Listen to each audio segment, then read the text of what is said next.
From the studios of Foxboro Cable Access, located in the center of Foxborough, Massachusetts, you are watching Around Foxborough. Hello and welcome to Around Foxborough, the show where we talk about the people, places, and things that make Foxborough the gem of Norfolk County. My name is Mark Rivard, and I am pleased to have as my guest all the way, believe it or not, from Osaka, Japan, Deron Reynolds. Welcome, Deron. Thank you. Yeah, I am all the way over here in Osaka, Japan. It's actually early in the morning here, so I'm still trying to wake up, but yes. Thank you so much for having me on the show, Mark. Yeah, I am really enjoy doing podcasts and doing things like this, so I'm looking forward to it. Great. Yeah, it's great to have you, especially that early in the morning. You have your Java, whatever, to get you up. Kind of a tea, night whatever. guy, usually a musician, right? So Yep. I'm used to late nights usually, but that's okay. I'm awake and ready. Yes. I guess the first thing I have to ask is, I was, looking up information, doing a little research for the show, and I saw you came from Olympia, Washington, and Yes. now you're living in Osaka, Japan, and you're fluent in Japanese. How did that come about? Okay, well, yeah, I grew up in Olympia, which, if people don't know, is the capital city in the state of Washington. And I lived around the Seattle area too for several years as well. When I was growing up, I was quite lucky to have people in my life that had been to Japan and had things in their house like a pachinko machine. I don't know if you guys know what a pachinko machine is, but think of a pinball machine that's like going up and down, but the balls don't go shoot up, the balls all fall down. And it's basically a form of gambling.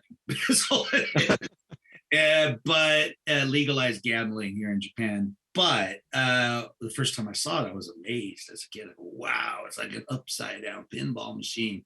Cool. And I got a little bit of a taste as a kid through friends of my father that had lived in Japan. I go, that sounds really interesting. I might like to go to Japan someday. And lo and behold, in high school, I had a Japanese class available to me. So in high school, I got to learn Japanese as my language instead of what everyone usually does, Spanish, French. It depends on where you're from, but I had that option. I took the class. I didn't learn a whole lot in high school, but I did learn to be interested in Japan and Japanese culture. So I continued studying it in college at the University of Washington. In fact, that became my major, Japanese language and literature. So I read a lot of books about Japan, and I studied how to speak and translate and do things like that as well. When after college, I didn't have an immediate plan. I went on what's called the JET program. It's quite famous. A lot of people go on the JET program to get their first taste of Japan. It's kind of watered down over the years, and it's not as big as it used to be, but basically the idea is people that graduated from school go to Japan for a year, teach English, native level English, to high schoolers as a kind of an exchange program type thing, and get paid for it, get some experience outside of the US, and then come back and use that experience to teach or do whatever they want to do when they get back home. It's an opportunity to have some cultural exchange, right? Yeah. So I did that for 3 years, and that's the limit for that program. And then afterwards, I was going to move back to the US, I figured. But before I did that, I did some job hunting and ended up working for a music label here in Japan. And that's how it kind of took off, and both things kind of finally came together after studying Japanese for so long in school. And while I was teaching in the JET program, I studied even harder and took some very high level tests for reading and writing the language. That gave me the opportunity to actually get into the music business using my language ability at first. I was writing songs and making music at the same time. That was another reason why they wanted me in the label, of course, but mainly that's the story. I just was interested in Japan.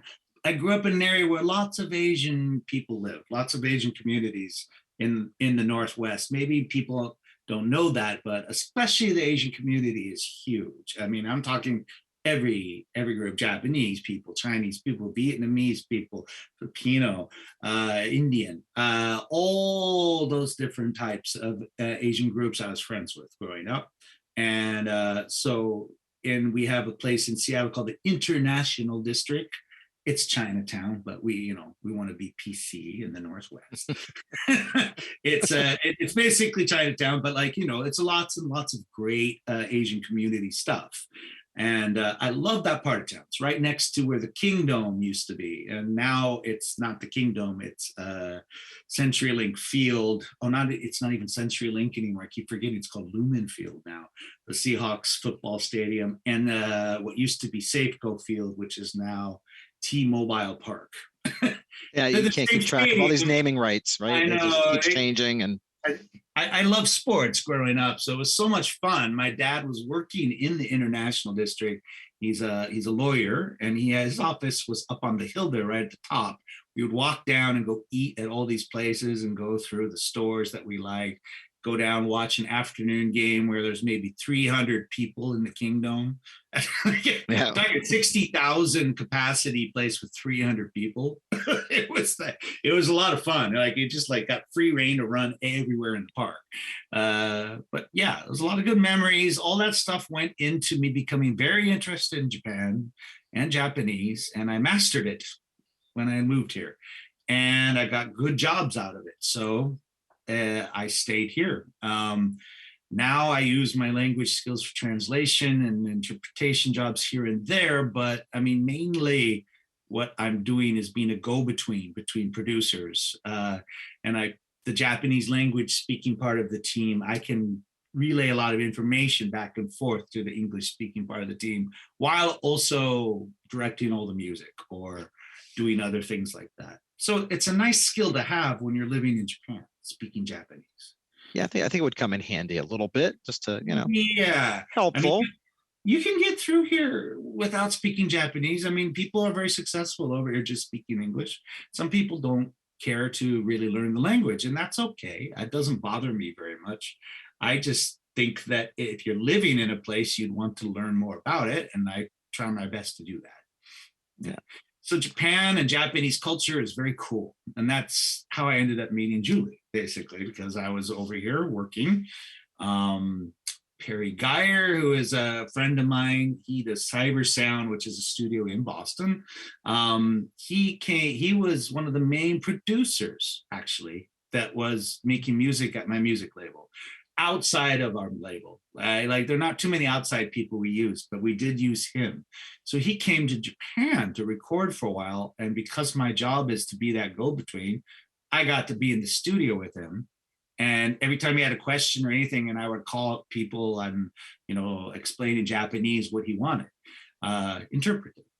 And then when I started talking with him, we became very friends very quickly, and he realized I also do music, and I go, oh dude, you can play, here, get over there and start playing. And I was like, okay. And just like that, we're making some music together. It was a really cool job that way. You just never knew what was going to happen. And when you're with creative people, you can do a lot of fun things, but it's a hard job too. You're talking 36-hour long days. Wow. Very little sleep. Especially when deadlines are close, you have to wait 8 hours just for the producer to listen to something for him to say it's okay, and you have to wait till he's done talking to other more important people. It's a hard job, that kind of work, but that's the overreaching arc on the whole for the Japanese side. I mean, I was lucky in high school to have the elective, and I really took it to heart trying to learn. And the fact that, I had some exchange students and I met some pretty cute Japanese girls along the way, that helped too. You want to learn, Hey, I think learning this late, there's something about learning Japanese here that could be useful. It helped out a lot. And I really just enjoyed it when I came here, and felt it's my second home, Olympia, Seattle area. My parents live in Bainbridge now, which is an island just across the sound from Seattle. I should say my mom lives there. My father passed away a few years ago, but like that's where most of my family is in the Northwest. And it's I was just lucky. I was lucky that that Japanese was a language I could learn as a kid in high school, and I got turned on by it because of all the cool stuff I saw and the cultures I was able to mingle with at the time. Asia has been a fun place to visit around. I love been to China, been to Thailand, Korea. They were all fun places to go. And there's a lot of to discover in Japan still. I still haven't finished searching everywhere here, even in some almost 25 years now. So basically, you must have been already ahead of the curve, being the guy walking around with Seattle Mariners stuff on before Ichiro even came to the States. That's correct. Although it was pretty close. It was like, Close. I mean, I was there for 3 years, and then 2000 and 2001 was the first season he was Yep. there. So it was about 4 years since I was really working in Japan. Before that, I did an exchange program for 1 year, but I wasn't really working. I was studying. But yeah, I was very excited when Ichiro joined the Mariners. I knew right away that was going to be huge for our team. A lot of American people were skeptical. Even Japanese people were a little afraid that he might not succeed because he was the best player. And they'd only had pitchers up until then playing in the major league. So yeah, like Daisuke Matsuzaka, who was playing for the Red Sox and won a World Series with them. That's right. And so that's right. And so he was a good pitcher. Ichiro's the first position player to really do it.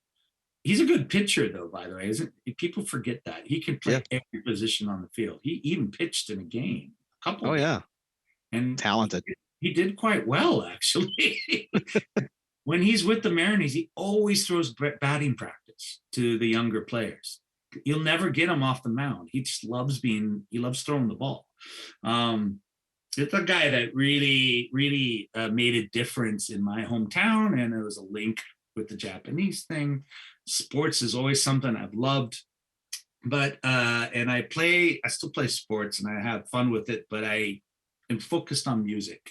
Music became my main focus because, well, playing the piano is my meditation. I can get away from things and I can relax and I can heal and like kind of just understand things and feel happy when I play, especially playing live. Playing live in front of people is just such a fun experience. You're sharing an experience with everybody in the room and you're trying to make people feel happy.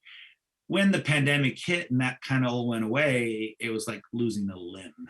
It's the best way I can describe it. It's like a part of you is just completely gone and you can't do it. Trying to do it online like this, I did it, but it was just not the same. It's not. I mean, we're having a conversation right now, and this is awesome. But wouldn't it be better if we're just sitting down having a drink over, across the table? You know what I mean? It's better being in person, I say. Exactly, and the same thing for performing. Performing before a live audience as opposed to in front of a little camera, you can't get the reactions of the crowd. You can't get it. It's different. It's not the same. It's not the same. And I missed it a lot. It's coming back a little bit now in Japan. We're quite lucky here. Right now, we're the one country that's still not having any big spikes at the moment. That's not to say that Omicron, is that how you say it? Thing is eventually, but at least this Omicron one does not seem as bad as the ones before. So I'm hopeful about all that stuff. I really hope I can go back home and visit family. Yeah. The one big thing that's been hard in this pandemic. You can't do that. Yeah, it's risky leaving. It's like Japan's pretty hard on people coming into Japan, even if you have a visa there. And they want to make sure that you're completely okay to come in. And they've made the borders even stricter recently in a move to try to keep Omicron out. Eventually it's going to spread here too, but we'll see. Yeah. In the meantime, I'm playing live shows. So it's kind of nice here in Japan right now. I'm finally getting out, doing some things again like that. That makes me happy. But That's awesome. but during the pandemic, I had a lot of extra time, and I was making this film. So the film is called Matcha and Vanilla. It's LGBTQ. It's about two ladies that are in love but can't get married because there's no legal marriage here in Japan. It's kind of starting right now, but it's not really. It's not across the whole nation yet. And so it's more of a story about these two ladies, kind of middle-aged.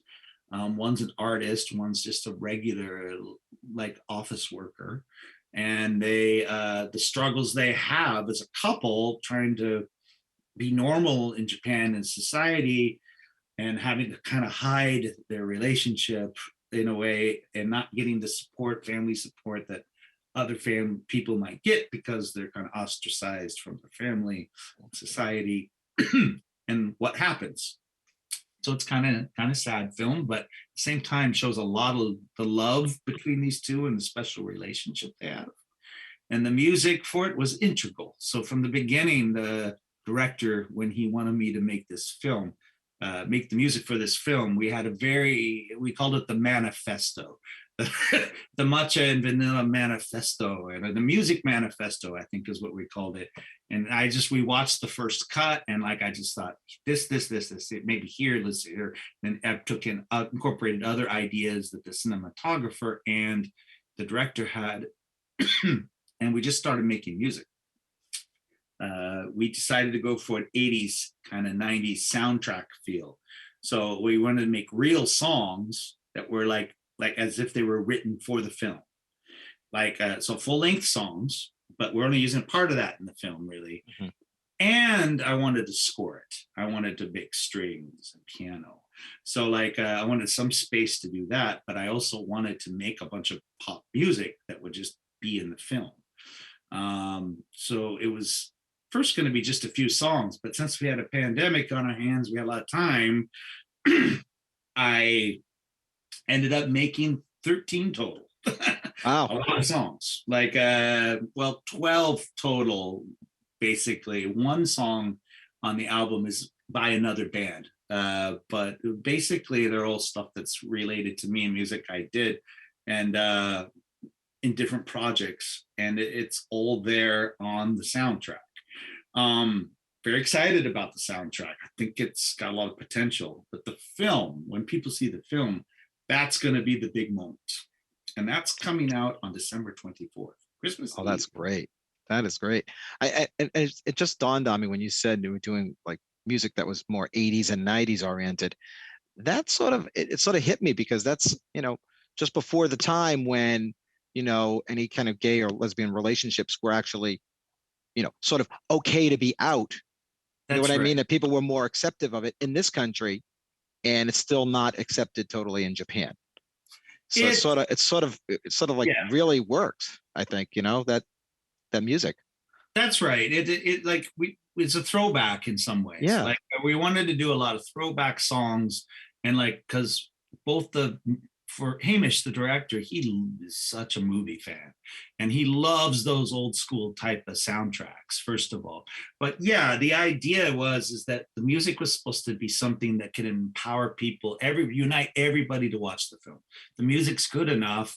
People can even maybe disagree with some of the positions, might want to watch it and listen to it and see what the story is about.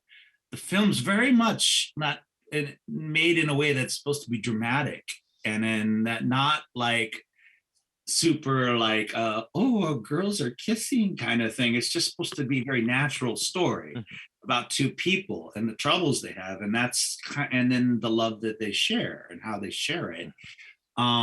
So it felt like it needed a powerful soundtrack. So far, it's working very well. The film festivals have loved it. I've gotten some mentions by reviews about how good the music is. The two ladies that act in it have won awards already, several film festivals here in Asia. And we're going to be doing more of those in the new year. The streaming service Gaga Ooh La La. Yes, it's spelled just like it sounds. Wow. Yeah, it's going to be the first streaming service we use. Hopefully in the future there'll be more. But on the 24th, it'll be out there and you can watch it. I think it's one of those services that gives you at least a week free. So like it doesn't really cost anything to go watch the film. But it gets clicks and that helps us. And like, I don't know. I mean, you guys do YouTube videos, right? You know, like and Oh yeah. subscribe. That's as good as a sale, like for us. So like if you like the stuff, please like it, share it. Sharing it is huge. Like the more viral things get, usually the more popular things get, and the more chances you get to make money in other ways. So sales for me, sales are like, yeah, I don't know. I mean, I want people to listen to my music. Well, yeah, and you got to get it out there to as Yeah. many people as you can. And you know, it's funny because lately, especially Netflix has been bringing a lot of Asian movies over, whether they're dubbed or subtitled. Mm. It's become very popular because there's so many good movies out there in foreign countries that, you know, we always get dominated by Hollywood, but there were some good ones, some great ones. Yeah. TV shows, movies, who knows? Maybe that can come over on Netflix too. You know, they That's may the pick it up. idea. We're hoping it'll get picked up on different things like that in different platforms in the future. It takes a little while for independent films sometimes to get rolling.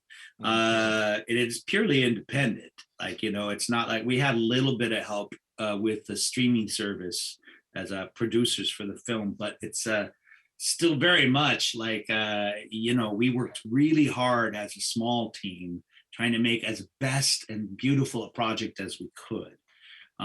Especially music wise, I worked really hard on mixing on this.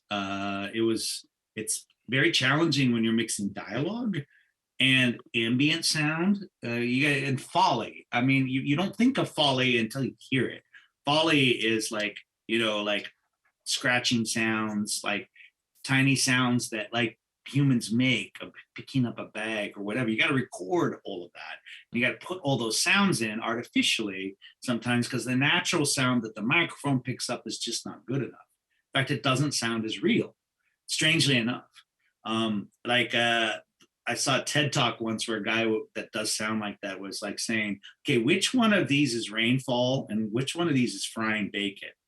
And he said like 7 different sounds. And he goes, okay, which one do you think was the rain? Okay, I'm sorry, I was joking with you. They're all frying bacon. Yeah. Because frying bacon sounds a lot more like rain. It It really does. sounds a lot more like rain. So like you just use whatever sounds right. That's the Foley part. So you got dialogue, ambience, and then you've got Foley. And then after that, you've got all the music. And you got to fit the music in there so it's not overpowering what Right. people say, but it's integral. It's helping with the emotion of the scene. And then you have to play with the sound a lot to make it all fit together and seem seamless.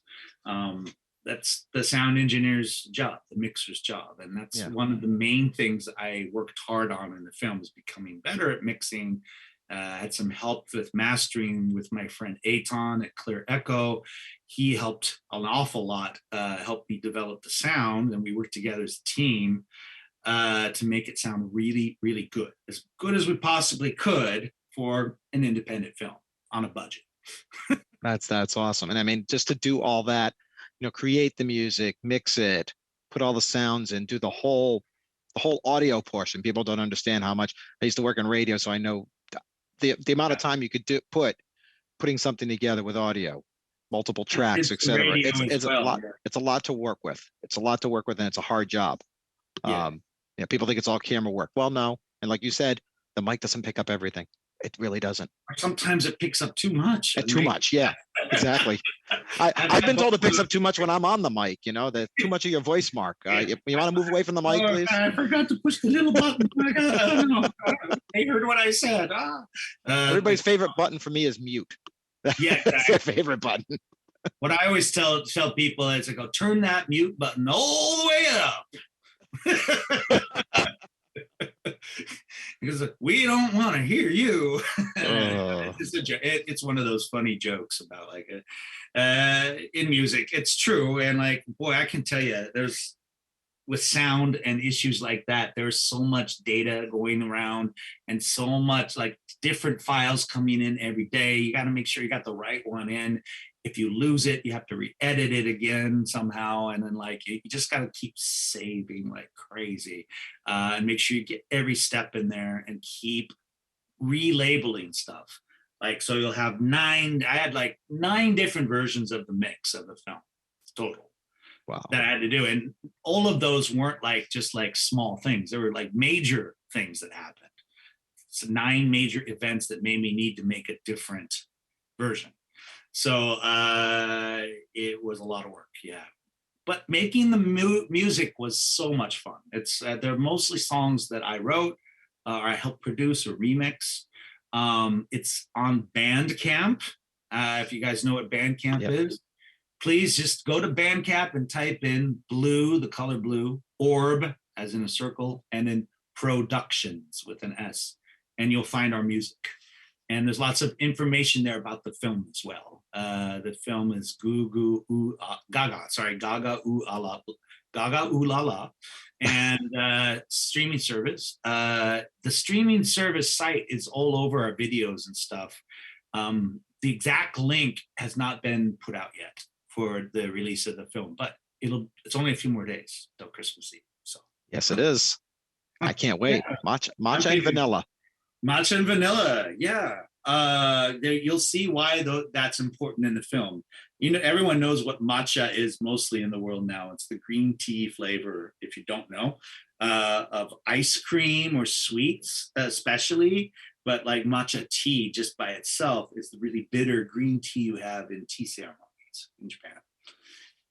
It's great with sugar, though. That's the thing. Like, so it's when it's a little sugary, it's a bittersweet taste. And the way that vanilla goes together very well with matcha is part of the theme of the film as well. Yeah. That's so cool. Well, Deron, thank you so much for joining us. That's incredible, and we really look forward. I look forward to seeing the movie, and actually, you know, it's funny you say I look forward to seeing the movie. I do. I look forward to hearing the movie and the soundtrack. Exactly. The sound, I think, is pristine. I really worked hard on it, so I sure hope it does. But we're all excited to finally share this. This has been a couple of years of hard work. You know, the pandemic did not help with the release part of it either. Yeah, no. So I mean, like, it was a lot of weird, like just like long distance recording stuff. A lot of stuff that I had not really done before. This project that I was lucky to get to do in some ways, because now I know how to do it better. And a lot of good, talented singers involved. I just can't wait for people to hear all these great artists perform, and the great acting jobs we got out of people in the film.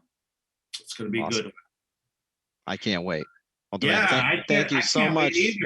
So thank you so much for having me. I don't know if I talked too much about my real Boston connections, except that, you know, I grew up kind of a Red Sox fan, because I mean, Mariners were never very good till I was like older. And like, I really liked the city of Boston. I almost went to college there. I was accepted in Amherst. I was thinking of going. I just ended up wanting to stay closer to home, really, in the end. So it's a beautiful city. I can't wait to actually go visit there. So hopefully we can meet up. Fingers crossed. Let's get this virus out of here, you know? Yeah, I hear it. That's the only problem. It's just health and safety right now.